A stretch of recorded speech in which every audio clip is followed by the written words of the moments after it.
Welcome back. Well, here in Canada, only 8% of the top executives at public companies are female. It's not close to 50%, but it's the highest it has ever been in 8 years. That's Jay Rosenweig is the founder and CEO of executive recruitment firm Rosenweig & Company, and he's been tracking the data, and he joins us now. And also joining us is Naila Ahmed, Vice President of Local Digital at Rogers Ventures. Nice to see you both. Thanks for coming in. Good to be here. Jay, let's start with this report that you put out, because you said you put it out with guarded optimism. We've seen the numbers, 8%, so it's a little bit better than the 4.6% when you started issuing this report, but it's not nearly as high. Why is that?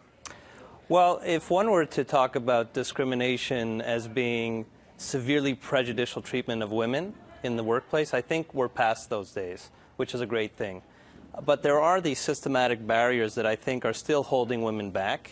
The boss wondering if they should give this critical project to a woman because she has 3 kids at home. Well, you know what? Men have 3 kids at home too.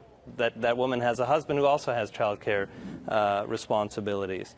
The Rolodex is still alive and well, where it's easier to recycle old candidates when doing a search, whether it's management or executive recruiting firms.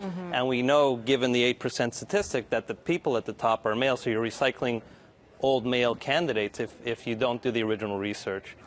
And these are some of the sort of biases and barriers that women face moving forward in order to try and progress. But as I said, there are some very, very encouraging signs, and we could speak to those as well. But the score is still pretty pathetic, isn't it? I mean, you looked at more than 500 named executive officers. These are the top paid executives at big companies. Less than 1 in 10 was a woman. But I believe that there is some inertia.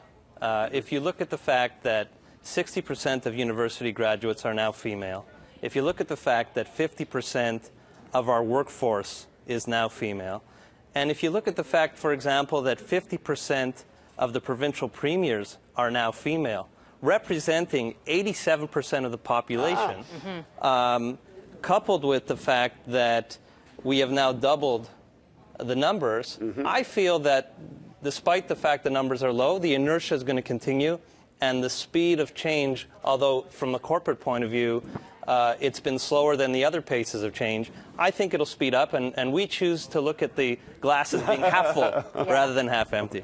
Naila, I want to ask you about this, because a lot of people have been talking about Sheryl Sandberg, the CEO of Facebook's new book that's coming out called Lean In. And she said that we women hold ourselves back by lacking self-confidence, by not raising our hands instead of and stepping back. How do you feel about those comments? Have you seen that? Of course. I mean, I think that it is true for a wide range of reasons that women and girls early on are not playing to win as much as boys are. And I do think that over time that manifests in the workplace, that you may not go as aggressively for, your name being put forth for a job or whatever. But I think that when I look at my daughter, who is 11, and I see her playing hockey, and I see her growing up with very different rules for boys and girls, not the same rigid ones that I grew up with. I hope, like Jay, I am hopeful that, in the future, she will approach her workplace with very different attitudes that I did. You think just in your lifetime there's been a change now? I absolutely think it's absolutely tremendous, and it's also driven by parents. And if I look at the way I parent, I'm very conscious of this. And if I have a daughter, I do certain things with greater intent to make sure that she is in her own mind believing that she's entitled to different opportunities and that she has the skills and she should just go for it. So I think that, the wind is blowing in a bit of a different direction. While the progress may seem, numerically to be slight, I think that beneath all of that, there is lots of momentum moving in the right direction. What do you think corporations need to do to support women in these executive roles?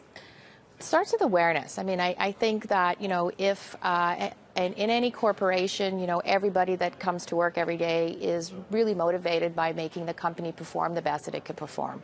I do think that, as Jay was saying, if you look at the numbers where 50% of your talent pool is female, and in your actual corporation you have a lot of female, just from a talent agenda, you should make sure that you are moving that talent as quickly and as aggressively as you can. The women don't have the same opportunities as you get higher in the organization. So I think awareness is is the first step, and we see organizations like Catalyst, we see large companies like Deloitte that are putting programs in place. Even in Rogers, we have the Rogers Women's Network, which has been around for 10 years. I would say the past 24 months has been when there's been a lot more momentum and awareness within the corporation itself as to what role a group like the Rogers Women can play to help the company perform better. Jay, you run a global recruitment firm. When you bring a woman candidate to a prospective employer, do you sometimes hear a kind of, or just get the body language, no, we don't want to go there? Well, that's actually, that's an excellent question. That's one of the reasons I feel so optimistic, because I haven't seen that. And we're working currently for some of the world's largest corporations. We're doing board searches for some of the largest corporations internationally. And they're all asking me to keep an eye on diversity, in fact. Study after study has shown, forget the moral issue or the moral imperative at this point, which is the most important piece of it, but study after study has shown that the greater the diversity at the top echelons of corporate Canada or corporate United States or corporate Europe, the greater the results. Time and time again, companies have shown that the greater diversity, the greater amount of creativity, the greater the amount of perspectives at the top, the greater the results. And I thought you raised an important point in your report as well, and that is as we see more diversity on the boards, on the board level, that you'll actually see more women being promoted to leadership roles. Well, there's an absolute trickle-down effect. The more women at the top, the greater the remedy of this issue. Because that creates role models for future women. So it's more women at the top, which we're seeing. It's not legislation like some may have suggested. That's a remedy of last resort. It's education, social awareness, corporate commitment by companies such as Bell and Rogers. And at the end of the day, with all of this inertia we're seeing, I feel we won't get to 50%, and 50% might not be the right number, but 8 to 10% is for sure off at the same time. I think also when you look at, you raised Sheryl Sandberg, but when you look at different ecosystems, for example, in the Silicon Valley, tech-based companies, you see a high percentage of women in leadership roles. You see a lot of women that are starting their own companies. And, it's worth looking at that model because also when technology is an equalizer. When you teach someone how to code, you teach someone how to code, whether you're teaching a male or female. So there's a generation too where it's really about, you going out there with confidence and doing what you believe in. And so you see that more and more women are actively participating and driving growth.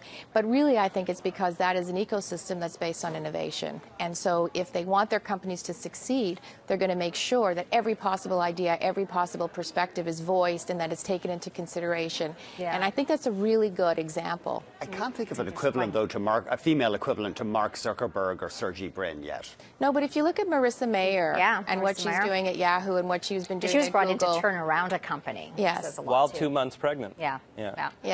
All right. Yeah. Well, thank you both for coming in. Very interesting perspective. Thank you. Our pleasure. That was Naila Ahmed, Vice President of Local Digital and Rogers Ventures, and Jay Rosenzweig. He's the founder and CEO of Rosenzweig and Company.